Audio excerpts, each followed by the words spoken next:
texto é Lucas 9, verso 57.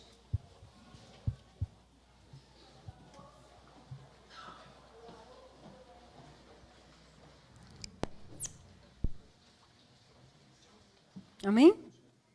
Está escrito assim: quando andavam pelo caminho, um homem lhe disse: eu te seguirei por onde quer que fores.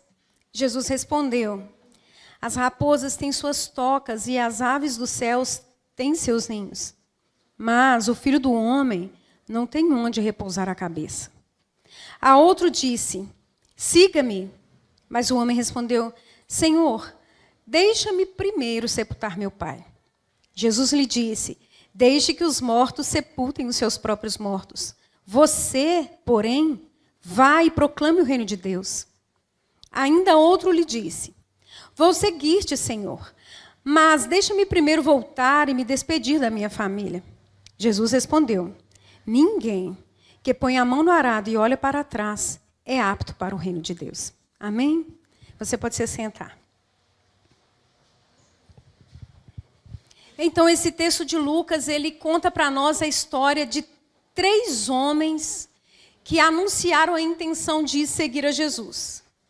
Claramente, a gente percebe que as intenções eram boas, mas eles não tinham percebido o que isso exigiria deles. Eles não tinham compreendido o que seria esperado desses homens a partir do momento que eles seguissem o Mestre. Então, nós vamos encontrar aí nos versos 57 e 58 o primeiro homem.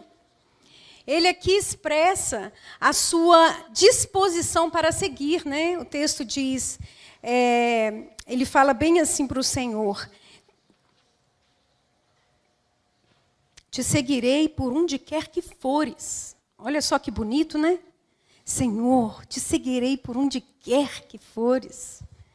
Ele mostrou uma disposição de seguir o Mestre e disse para o Senhor: estou pronto para ir. Aonde o Senhor for, onde o Senhor estiver, em qualquer lugar, tenho disposição, seguirei o Senhor. Porém, ele não entendeu o significado disso. É muito bonito falar, né? Vou te seguir.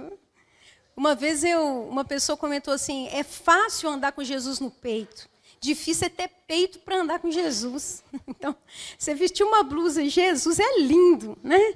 Mas é fácil. Mas ter peito para andar com Jesus é mais difícil, não é tão fácil. Jesus, então, ele responde não aquilo que esse homem falou, mas ele responde à intenção do coração dele, porque é sempre assim. Jesus nunca responde aquilo que a gente fala, ele sempre responde à intenção do nosso coração. Por isso, às vezes, a gente não entende o que ele está falando.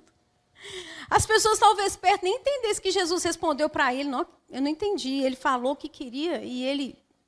Enfim, Jesus, conhecendo a intenção dele, diz: olha, os animais, né, do campo e as aves do céu têm ali suas moradias, mas o Filho do Homem não tem onde reclinar a cabeça. Então, Jesus abertamente responde à intenção do coração daquele homem e diz para ele: olha, seguir a mim significa renúncia. Repita comigo: renúncia. Ninguém que não renuncia tem condições de seguir a Cristo. Jesus disse em Mateus 16, de 24 a 26, aos seus discípulos o seguinte: se alguém quiser vir após mim, renuncie-se a si mesmo, tome sobre si a sua cruz e siga-me. Porque aquele que quiser salvar a sua vida, perdê-la-á. E quem perder a sua vida por amor de mim, achá-la-á. Pois que aproveita o homem ganhar o mundo inteiro se perder a sua alma? Ou que dará o homem recompensa à sua alma? Ele pensou que seguir Jesus seria sinônimo de facilidade, né? Ele não pensou que ele teria que abrir mão de alguma coisa para seguir o Mestre. Ele não pensou nisso. Talvez ele pensou ali que seguir Jesus era sinônimo de conforto, porque, afinal de contas, Jesus ele fazia milagres, ele, né, operava em nome de Deus coisas maravilhosas. Então, de repente, seria privilégio andar com Jesus, conforto, bem-estar. Enfim, ele não entendeu. E aqui, nesse primeiro homem representado pelo texto de Lucas, está um exemplo daqueles que têm a intenção de seguir a Jesus, sempre interessados naquilo que o mestre pode fazer. O que o senhor vai fazer para mim? Eu vou receber alguma coisa em troca, alguma vantagem? O que eu ganho? Né? Aqueles que estão com a intenção de seguir o mestre, até de repente dar alguma coisa, mas como uma moeda de troca, como uma barganha, estão mais interessados naquilo que Jesus pode fazer em favor de suas próprias vidas, mas sem a menor disposição de sacrificar algo por amor a Jesus. Esse é o primeiro homem que Lucas aqui descreve. O segundo homem é Jesus que diz para ele: siga-me. E o título dessa mensagem é siga-me. Repita, siga-me. Não é a mim, não é a Jesus, tá bom? É o título da mensagem.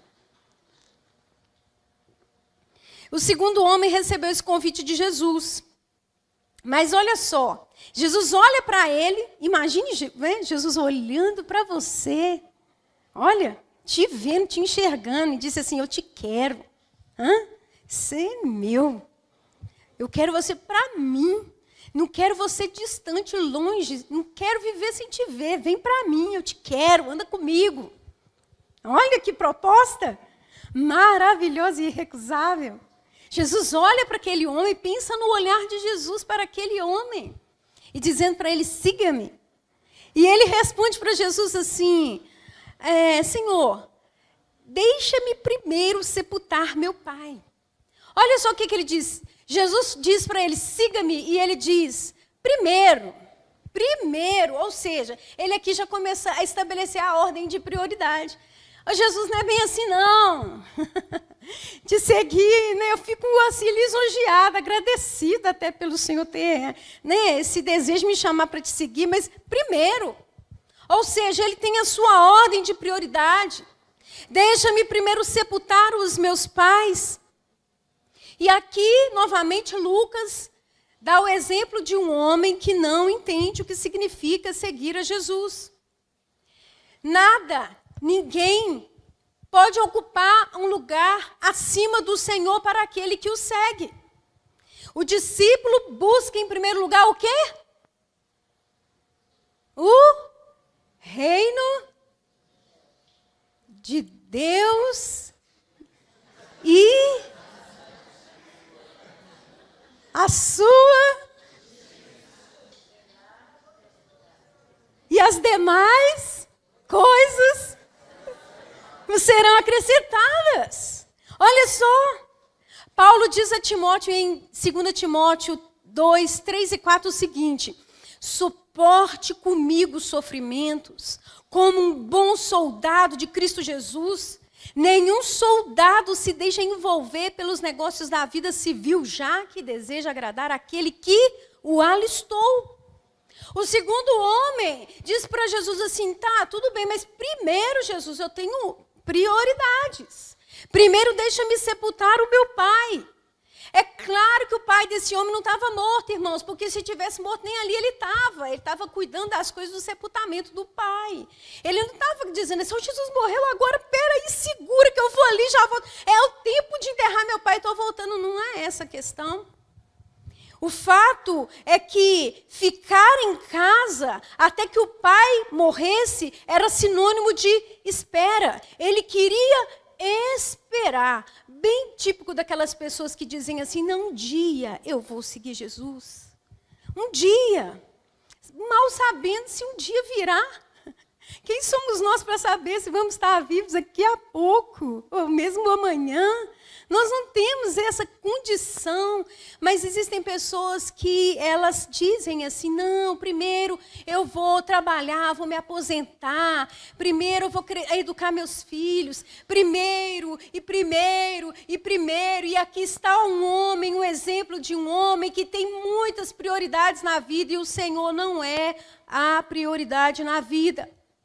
Porém, o que Jesus quer dizer para esse homem aqui é que as prioridades do reino são urgentes.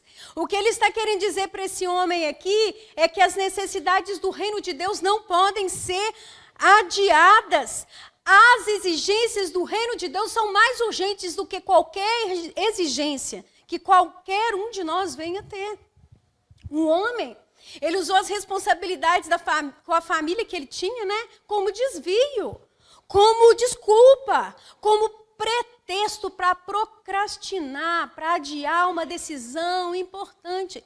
E quantas pessoas estão dessa mesma maneira hoje, usando a família, usando o trabalho, usando o estudo, usando a junta de bois que adquiriu, usando a fazenda que ganhou como pretexto, como desculpas para não colocar o Senhor como prioridades em suas vidas.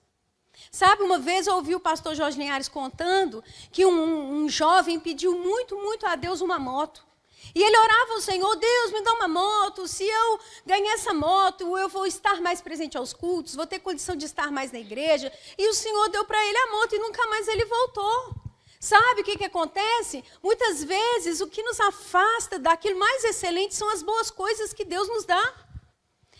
A família não é problema nenhum e ela merece o nosso investimento, o nosso cuidado. O nosso trabalho é bênção de Deus. O Senhor abençoa a obra das nossas mãos. A empresa que você trabalha nela precisa de você lá, porque você, no lugar onde você trabalha, é um sacerdote real. Você é alguém que representa o Senhor Jesus aonde você está. Ou seja, o seu trabalho é muito importante. Todas as coisas que envolvem a sua vida, porque você é filho de Deus e é amado por Ele, são também igualmente importantes na sua vida, mas nenhuma dessas coisas pode servir de pretexto ou desculpa para nós não colocarmos o Senhor, o seu reino, a sua vontade e a sua justiça como prioridades na nossa vida. Então preste atenção. Nessa noite, faça uma avaliação da sua própria vida. O que está te separando de um compromisso maior com o reino de Deus? É as boas coisas que o Senhor tem te dado? Nós não podemos inverter as prioridades estabelecidas por Deus através da sua palavra. Jesus já deixou bem claro. O seu discípulo busca em primeiro lugar o reino de Deus. Busca o rei e o seu reino. O discípulo busca o rei e o seu reino e a sua justiça. Então, seguir a Jesus é sinônimo de prioridade, de ter a Cristo como prioridade. Ninguém que não tenha a Cristo como prioridade segue o Mestre. Ninguém. Ele tinha interesse em seguir Jesus. Gente boa ele, bom rapaz. Jesus queria ele para ele muito, muito. Mas ele disse para Jesus que tinham coisas mais importantes do que o Mestre naquele momento.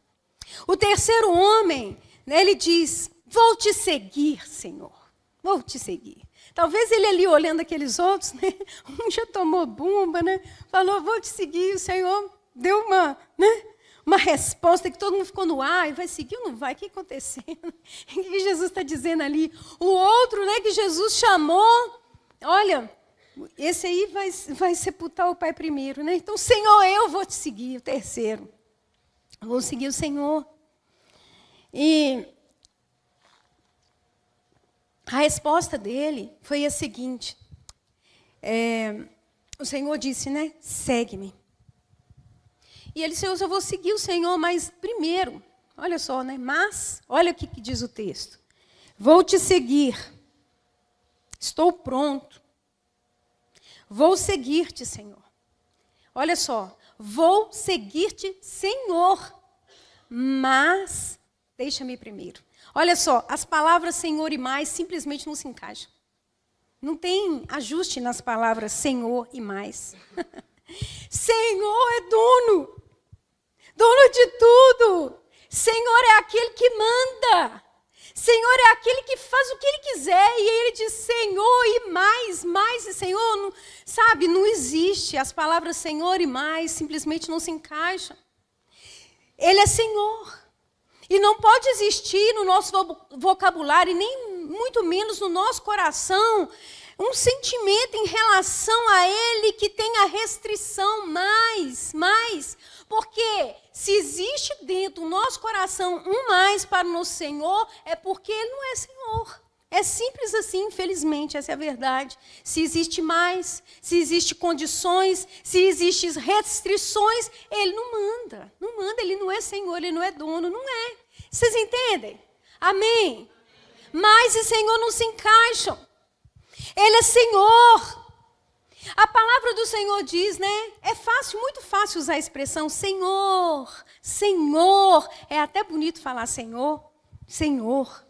Sem entender a obediência e a submissão que chamar a Cristo de Senhor requer. É muito fácil falar Senhor, Senhor, sem entender a obediência e a submissão que isso requer. Foi exatamente isso que aquele homem não entendeu. Ele chamou a Jesus de Senhor, mas ele não entendeu que Cristo ser Senhor requer o quê? Submissão e obediência. O discípulo de Jesus, ele precisa se submeter a Cristo. O discípulo do Senhor precisa se submeter à sua vontade, porque do contrário não é seguidor. Mateus 7, de 21 a 23 diz o seguinte: nem todo aquele que me diz Senhor, Senhor entrará no reino dos céus. Nós cantamos aqui, né? Não haverá mais noite ali. Mas é para quem recebeu a Cristo como Senhor. Entende? É bonito falar, o Senhor é Deus, é meu Senhor, e eu vou para o céu com o Senhor. E Ele quer muito, Ele te quer. Ele te deseja, morreu por você e nessa noite também te chama. Mas isso requer submissão e obediência, do que do contrário não vai ter jeito, entende? A porta, ela está aberta para aqueles que queiram seguir o Mestre. Ele diz, nem todo aquele que diz Senhor, Senhor entrará no reino, mas apenas aquele que faz a vontade de meu Pai que está nos céus. Muitos dirão naquele dia, Senhor, Senhor, profetizamos nós em teu nome não expulsamos demônios, não realizamos milagres. Eu lhes direi claramente, nunca os conheci, afastem-se de mim, vocês que praticam o mal. Ou seja, o terceiro homem ofereceu os seus serviços.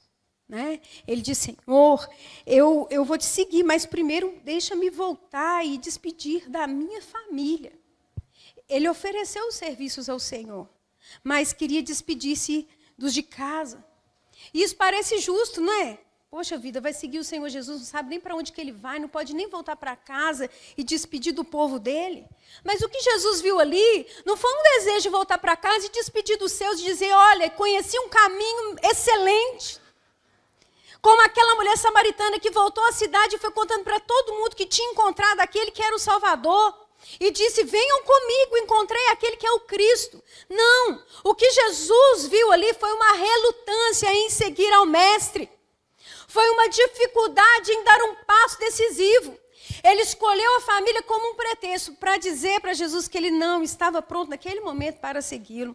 Ele queria seguir a Jesus, mas continuar ao mesmo tempo com aquela vida que ele estava vivendo, entende? Ele queria seguir Jesus, mas ao mesmo tempo olhando para trás, e não tem jeito de seguir o Mestre, não tem jeito de avançar, como o Mestre deseja que todo discípulo seu avance olhando para trás. O que ele queria, na verdade, era não se comprometer completamente. O que ele estava aqui revelando, na verdade, é que ele estava querendo servir a dois senhores. Ou seja, está aqui um homem, um bom candidato a meio discípulo. Mas meio discípulo não conta. O Senhor nos quer completamente. O Senhor não deseja que nós venhamos ter compromisso com mais de uma coisa a não ser com Ele. Nós não podemos servir a dois senhores. O que Jesus respondeu para aquele homem naquele dia foi: ninguém que põe a mão no arado e olha para trás é apto para o reino de Deus. Ninguém. Nesse texto que nós lemos, Lucas deixa bem claro quais são os tipos de pessoas que nunca vão ser discípulos de Jesus, que nunca vão ser seus discípulos, seus seguidores. Ele deixou bem claro aqui. Aquelas pessoas que na sua vida valorizam mais o conforto e a segurança, jamais vão seguir o Mestre. Aquelas pessoas que não entregam a vida completamente, ficam cheios de reservas, ficam achando que entregar a vida para Jesus pode ser um prejuízo e querem cuidar um pouquinho da vida, entrega uma parte dela, mas cuida do outro restante. Esse tipo de pessoa não vai seguir o Senhor. Aquelas pessoas que usam tudo aquilo de bom que Deus deu nessa vida, amigos, família, como empecilhos para servir o Senhor, porque colocam isso acima do seu Senhor, jamais vão segui-lo. Aquelas pessoas também que permanecem contemplando o que deixaram para trás enquanto seguem o Senhor, jamais seguirão ao Senhor. Nós já sabemos disso, o texto bíblico nos contou essa história já. Lá atrás os meninos sabem, né? Vocês lembram da história? Da mulher de Jó? Virou sal e se deu mal. A mulher de Jó virou uma estátua de sal, né? Olhe para mim, você vai ver. Ela ficou assim, para trás. Assim. Vocês conhecem essa música? Vocês cantaram na igreja quando vocês eram crianças? Na escola dominical? Né? As crianças já sabem disso. Não tem jeito de seguir a Jesus e olhar para trás, porque quem olha para trás fica para trás. Então, preste bem atenção. Aqueles que querem segui-lo, né? Quais são realmente as pessoas que vão seguir o mestre?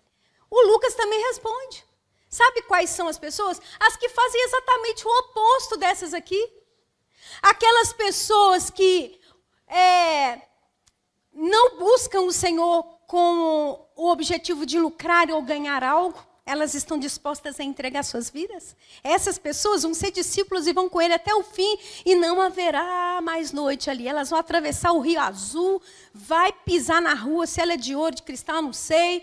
Talvez nem vai ser disso, porque isso aí não vai valer nada lá. Mas é só para mostrar para nós que o que é muito precioso aqui, lá não tem valor nenhum. Né? Enfim, essas pessoas vão atravessar o Rio Azul e vão encontrar com o Senhor e vão dizer: morte e choro, nunca mais. Tristeza e dor, nunca mais. Aquelas pessoas que colocaram Jesus como prioridade, ele veio primeiro. Essas pessoas vão atravessar o Rio Azul. Aquelas pessoas, né, que se comprometeram integralmente, que nunca mais olharam para trás depois que se decidiram, essas pessoas vão atravessar o Rio Azul, vão ver Jesus face a face, vão contemplar o seu olho, enfim. Essas pessoas, sim, elas vão cantar. Quantos milênios se passaram, irmãos? Quantos milênios se passaram? E o mestre ainda continua a chamar: segue-me. Ele continua dizendo mesmo nessa noite. Está dizendo para você: ah, mas eu já estou aqui na igreja. Ah, mas eu já sigo Jesus, mas eu não sei onde você está. Ele está dizendo: segue-me. Talvez você dê uma paradinha aí e ele está dizendo: ó, segue-me. Vamos, sai daí, sai desse lugar. Escute a voz do Senhor nessa noite. Será possível que nós, nessa noite, vamos continuar dando as mesmas respostas que aquelas pessoas deram? Elas se deram mal. E nós não podemos repetir essa experiência. O Senhor Deus, nessa noite, está passando e dizendo: oh, vem, segue. Ele está olhando nos seus olhos e está te fazendo essa proposta. É o Senhor que está falando de perto para você nessa noite. Vem estar mais perto de mim. Se achegue a mim. Eu quero você. Não queira mais seguir os caminhos por onde você andou ou tem andado. Eu te quero. Tenho propósito na sua vida. Vem para mim. Talvez você está aqui nessa casa hoje, você já se dispôs a seguir a Jesus, mas você não tem sentido a presença do Espírito Santo na sua vida. Você se dispôs a seguir o Senhor, mas você não tem sentido que as suas orações têm sido respondidas pelo Senhor. Talvez você pecou e está se sentindo muito indigno. Ouça a voz do Mestre a te chamar. Ele te diz: vem e segue-me. Vem e segue-me. Essa é a proposta que ele está te fazendo essa noite. O pecado, ele já deu jeito para ele. Se confessarmos os nossos pecados, ele é fiel e justo para nos perdoar os pecados e nos purificar de toda injustiça. Não permita que o pecado te impeça de seguir ao Mestre que nessa noite te chama: vem e me segue. Talvez você também está aqui, decidiu seguir Jesus, mas pegou um atalho, se enganou e se deu mal. Pegou um caminho que parecia mais fácil e hoje você está muito distante, não sente que tem condições de voltar. Está tão distante que não consegue mais ter forças para retomar o caminho. Você pode estar aqui, você pode estar na sua casa nessa noite. Talvez você até está em casa porque você tem tanta dificuldade de retomar o caminho, de voltar para a presença do Senhor, de estar no meio da casa de Deus, louvando o nome do Senhor. Mas o Senhor nessa noite está te dizendo, vem e segue-me. O Senhor te diz de perto, através do Espírito Santo, que fala ao seu coração, deixa tudo e me segue novamente. E Ele vai te dar forças para retomar o caminho. Onde você está? O que você está fazendo da sua vida? Porque você tem feito as escolhas que você está fazendo. O que está distraindo você? O mestre te pergunta nessa noite. O que te fez parar? Por que você parou? Por que você parou? Desperta, tu que dormes. Essa palavra é que o Espírito Santo ecoe no seu coração, faça soar bem nos seus ouvidos e que você acorde nessa noite desse sono da morte. Porque o Senhor quer te encontrar além do Rio Azul. Lá Ele vai ver os seus olhos e você também verá os olhos do Senhor. Ele tem esse lugar para você. Desperta tu que dormes. Sai desse lugar de morte. Diga para essa pessoa que está aí do seu lado, olha, o mestre está a te chamar. Agora responda você, eis-me aqui, Senhor. Você pode falar? Eis-me aqui? Você acredita que o Senhor está falando no seu coração? Você pode dizer, eis-me aqui, Senhor, eis-me aqui. Aqui estou. Eis-me aqui para quê? Para que o Senhor faça da minha vida aquilo que tu queres fazer. Então repita comigo essa oração. Venha o teu reino. E seja feita a tua vontade, assim na terra como no céu. Essa é a oração do reino. Essa é a oração do discípulo de Jesus. E preste atenção, venha o teu reino, seja feita a tua vontade, assim na terra como no céu. O pão nosso de cada dia, dá-nos hoje. Sabe, quando você faz a oração do reino, coloca o reino em primeiro lugar, as demais coisas serão acrescentadas. O restante Ele fará. Foi Jesus que disse para os seus discípulos, olhe para as aves livres e desimpedidas, não estão presas a nenhum emprego e vivem despreocupadas aos cuidados de Deus. E vocês, não valem muito mais que os passarinhos? Essa versão é a mensagem.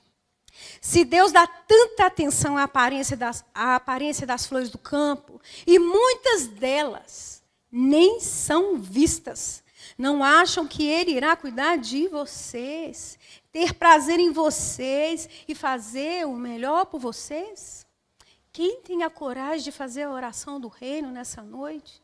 Venha o teu reino acima das minhas necessidades e prioridades.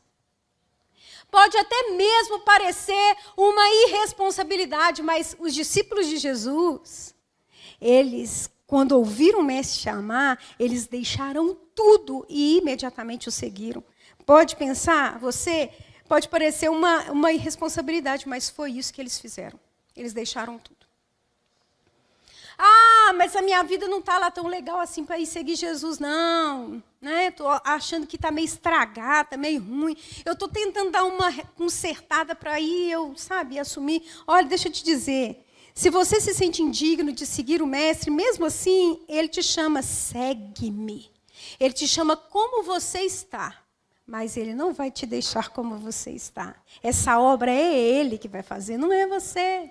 Na nossa força, nós não conseguimos mudar. Não existe força em homem algum, em mulher alguma, para mudar. Não, a nossa força vem da ação do Espírito Santo em nossas vidas, daqueles que decidiram entregar as suas vidas aos cuidados de Deus. Olha, o Senhor Jesus te chama nessa noite. E o convite dele, como diz a canção do Baruch, que eu até pedi para você parar essa noite, não é um convite descuidado. Jesus, quando te chamou, ele não estava assim desatento, não estava prestando atenção. Chamei você? Ixi, errei. Era o de trás. Não era você. Sabe quando fica assim, você, aí você olha assim, você, não, você não. É um. Que ruim.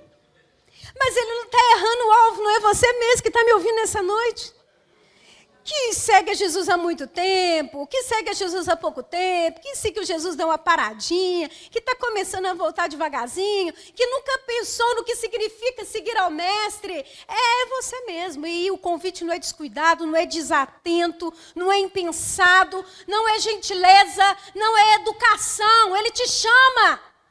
Ele não está sendo educado com você porque você está do lado do outro irmão e aí, né, ele chamou e não chamou você, não. Então, você, não, vai também, né? Eu não queria não, mas você está aí, vamos, não. Ele te chama. Ele chama você. Como você está, onde você está agora, o mais Ele fará. Existe um propósito muito importante a ser feito no reino de Deus através da sua vida. Ele te chama para cumprir esse propósito. Sabe, Jesus disse aos seus discípulos, se alguém quiser acompanhar-me, negue-se a si mesmo, toma a sua cruz e siga-me. É só isso que você precisa fazer. E ele diz mais, se você ficar relutante, né, em me seguir, porque eu te falei que você tem que pegar uma cruz e me seguir. Sabe, ele está falando para você pegar a cruz, não é porque ele quer fazer difícil a sua jornada, é porque se você não morrer todo dia para você mesmo, você jamais conseguirá fazer a vontade do Senhor. Então ele te dá uma cruz para você morrer, para você cumprir a vontade dele e viver um propósito mais elevado. Mas nessa noite você pensa que a cruz é pesada demais para você carregar, que esse negócio de morrer não é com você, eu tenho um recado para te dar. Se alguém quiser salvar a sua vida, a perderá, mas quem perder a sua vida por minha causa a encontrará. É isso que diz a palavra do Senhor. Porque o que adianta o homem ganhar o mundo inteiro e no final ele perder tudo, inclusive a sua alma? Sabe? O que adianta ganhar o mundo inteiro se no final você vai perder tudo o que você juntou? E a sua alma também, já pensou? Vai tudo no pacote? Que tristeza, que pesar. Ele não quer isso para nenhum de nós e por isso nessa noite o mestre te chama, vem e me segue. Sabe? É bem assim, é radical, é tudo ou nada, não existe meio discípulo. Repita comigo, não existe. Meio discípulo. Mais ou menos, né? More or less. Tem jeito não, é tudo, é nada. Ele te chama. O convite é para o sofrimento. Não vou te enganar, não. Você vai sofrer. Não quero te desanimar. O convite é para o sofrimento. Mas você já está sofrendo demais. Vivendo essa vida ruim que você está vivendo. Pelo menos é um sofrimento que vai ter lucro. Vai ter ganho. Nessa vida vai ter, mas comparado que vai vir no porvir, o que tem aqui nem chega perto. Então, se você já está sofrendo, eu te convido a sofrer ao lado de Jesus, que vai ser muito melhor. Pensa. Hein? O convite é para o sofrimento. Sabe por que sofre? É porque você tem que morrer. É por isso que tem sofrimento. Não é porque ele imputa sofrimento à nossa vida. Não é porque ele tem prazer na nossa dor. Não. É porque nós somos cheios de nós mesmos, de vontade de querer, que não são os propósitos de Deus para a nossa vida. E nós sofremos por conta disso. Sabe? Sofremos porque o inimigo, temos um inimigo e ele batalha contra nós, mas nós não estamos sozinhos. Mesmo em meus sofrimentos, ele está conosco e nos garante que nós não vamos perecer. Ele nos dará a vitória. Então, falar de cruz é falar de renúncia, é sofrimento mesmo, é morrer todos os dias. O convite é para a dor de negar a si mesmo todos os dias. Dói negar a gente, né, gente? Dói. Dói? Ou só dói em mim? Dói, gente. Dói quando você quer fazer um negócio e a palavra de Deus está ali, ó. Pim, pim, pim. O Espírito Santo está falando, é isso não, é isso não. Aí você, servo de Deus, escolheu seguir Jesus, colocou Ele como prioridade na sua vida, disse sim para o seu Senhor, sabe? Viu em Cristo Jesus a maior vantagem, o maior tesouro. Aí você fala assim, sim, Senhor, eu vou sofrer a dor de abrir mão da minha vontade, eu vou sofrer na carne, negando esse pecado aqui, Senhor, porque eu sei que o convite para andar com o Senhor é algo sobremodo excelente, é muito melhor, não é muito mais melhor não. É muito melhor estar com Cristo do que com qualquer outra coisa nessa vida. Quem não nega a si mesmo não consegue perdoar, sabia? Como Jesus perdoou. Como que Jesus perdoou, irmãos? Jesus perdoou assim, ó, lá na cruz ele falou, perdoa eles porque eles não sabem o que fazem. Ninguém pediu perdão para ele. Você viu alguém lá chegando na cruz falando assim, perdoa, Jesus, nós nos enganamos ali. Agora vimos realmente que o Senhor é o Filho de Deus. Você viu alguém fazendo isso? Não. Mas ele olhou para aquela multidão e disse, perdoa, Pai, porque eles não sabem o que fazem. Ali naquela multidão tinha pessoas que estavam odiosas. O que eles tinham por Jesus era raiva, eles queriam que Jesus morresse. Mas Jesus foi capaz de olhar para aquelas pessoas, para aqueles olhares, e não imputar sobre eles culpa, diz, perdoa, eles não sabem o que fazem. Olha, na cruz, ele perdoa. Então, nessa noite eu te digo, perdoa essa pessoa, que nem te pediu perdão, porque ela não sabe o que ela está fazendo. Você é capaz de perdoar como Jesus? É só pegar a cruz e, sabe, fazer morrer a sua vontade, para que a graça de Deus possa fluir na sua vida. E é fácil? Não é não, mas é melhor? É. Você é capaz de fazer essa oração? Essa oração que Jesus fez lá na cruz? Perdoa porque eles não sabem o que eles fazem? Você é capaz de fazer essa oração? Olha que hoje, gente, Jesus só ensinou oração pedreira. Mas é o tipo de oração que quando você faz ela, o céu vem, gente. É o tipo de oração que quando ela vem do coração, o céu desce, o reino vem. A vontade de Deus se estabelece. É graça, é unção, é poder, é vida de Deus. É o tipo de oração que move o céu.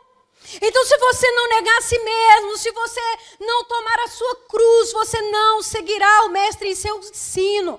Não se iluda. Seguir a Jesus é um chamado ao sofrimento. Ah, mas eu não estou querendo sofrer, não. Quem quiser salvar a sua vida, a perderá. Mas quem perder sua vida por minha causa, a encontrará. O chamado é para o sofrimento. É para pegar a cruz e segui-lo. E é para amar o inimigo, sabia? É para amar o inimigo. Olha para você ver, amar o inimigo. Olha aqui que Jesus é para morrer mesmo, hein? Essa é para morrer. Segura aí. Amar o inimigo, abençoar ele, ainda orar por ele. Tem gente que não está orando, abençoando e amando nem os de casa. Pensa, está com dificuldade de amar, perdoar e orar pela própria família, que dirá para o inimigo. Mas o chamado é para o sofrimento mesmo. E fazer isso aí dói, não dói, irmãos? Dá aquela contorcida, é difícil. Eu não estou falando isso aqui porque é fácil, não é difícil para mim também. É difícil, mas é isso que é renúncia. É isso que é pegar a cruz e seguir o Mestre, é fazer morrer a sua vontade para fazer prevalecer na sua vida a vontade do Senhor. Ah, mas eu não quero isso para mim nem. Né? Um povo disse aí que não precisa dessas coisas. Quem quiser salvar a sua vida vai perder. Mas quem perder a vida por causa do Senhor vai achar. Paulo Baruch não, eu gosto dele, mas nele não. É o Paulo César, do Grupo Logos. Tem uma música muito bonita.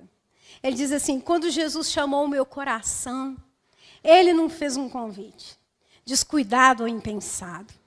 Não quis apenas ser gentil ou educado, mas deixou claro que havia algo importante para ser feito, né?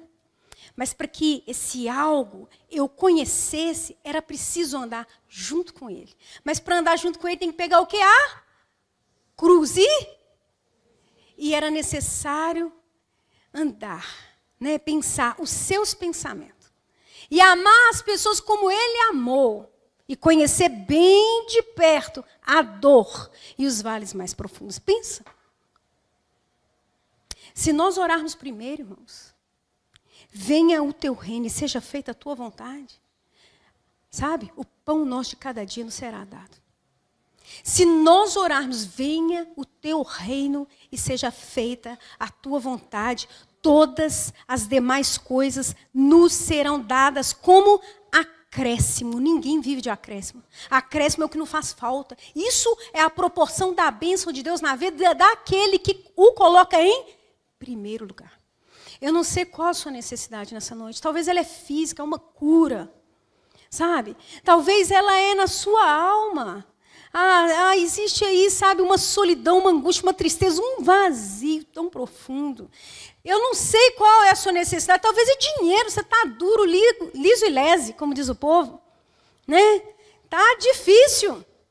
Tá Está passando dificuldades, apertos financeiros que você nunca imaginou que fosse passar, ou então sua vida sempre foi de aperto financeiro. Você está aqui nessa noite pensando nas contas de amanhã, que é dia 20 e 30. Qual? Que é amanhã? O início do mês piorou, irmãos. Perto do dia 5. Eu estou no vale, dia 20. Mas a verdade é dia 3, o salário ainda nem caiu. Você está pensando naquela conta, olha, eu não sei qual a sua necessidade. Talvez a sua necessidade seja com seu filho. Você não sabe o que você faz com esse abençoado, esse menino. Ele é uma bênção. Mas a bênção dá trabalho, né? E você está precisando o quê? Do Senhor Jesus com o Senhor, com você ali, olha, para te ajudar, te dar sabedoria, porque o que você não sabe sobre o seu filho, Deus sabe. O que você não conhece sobre o seu filho, Ele conhece. Então, é para você chamar para junto de você aquele que sabe tudo. Aí, meu filho, tem para ninguém. Você vai, vencer essa luta. Talvez seja no seu casamento, você já está assim, à beira do colapso, né? Já separou as camas. Já separou até as camas. Mas diz que o povo agora está fazendo casa com 2 quartos, um dorme numa cama, outro na outra, né? Nunca conheci uma casa de um irmão assim. Mas também ninguém nunca me levou no quarto para ver as camas lá, né? Ninguém. E nem quero, tá? Não precisa me chamar também, não. É uma brincadeira. Mas é para diminuir um pouco o peso que é dizer para você que talvez está separado mesmo. Vocês já estão... Talvez já deu entrada no papel, porque você acha que... Olha, o Senhor... Jesus disse que se você fizer essa oração, venha o teu reino e se entregar completamente, e Ele vai cuidar de todas essas coisas que você anda tão preocupado com ela. Pedir as coisas grandes e as coisas pequenas vão ser acrescentadas. Pedir as coisas celestiais e as coisas terrenas serão acrescentadas. Essa é a ordem do reino. Se você fizer essa oração, você vai ser muito abençoado em todos os seus caminhos, se você entender essa prioridade. Jesus chamou aqueles homens e eles colocaram restrições. Todos eles deram desculpas. Mas só que teve uma turma que Jesus chamou e eles não puseram condição não, sabe? Eles largaram tudo imediatamente e seguiram o Mestre. Quando eles viram o Senhor, eles entenderam completamente. E eles abandonaram tudo e o seguiram. Eu acredito que você seja essa pessoa também, que faz parte desse grupo, que está entendendo o que Deus quer, e no seu coração você está dizendo assim, sim, Senhor, eu vou te seguir. Sim, Senhor, eu vou fazer a sua vontade, eu vou morrer aqui, para glorificar o nome do Senhor, porque eu quero atravessar esse rio azul, amarelo, né, de qualquer cor que for, para me encontrar com o Senhor. Mas eu sei que a promessa do Senhor não é só para o tempo futuro, não. Eu poderei comer ainda nessa terra o melhor, se eu escolher fazer a vontade do Senhor. Quantos corajosos e corajosas estão aqui nessa noite e são capazes de fazer essa oração? Amém? Então, que esses corajosos fiquem de pé. Eu quero chamar o grupo de louvor aí. Pode segurar essa música, eu estou achando que eu não vou pôr ela, não. Estou achando que eu vou chamar os irmãos da cruz aqui, que já cantou, que olha para a cruz e para a cruz vai. E eles estão entendendo que o chamado é para a cruz. Os discípulos de Jesus se entregam.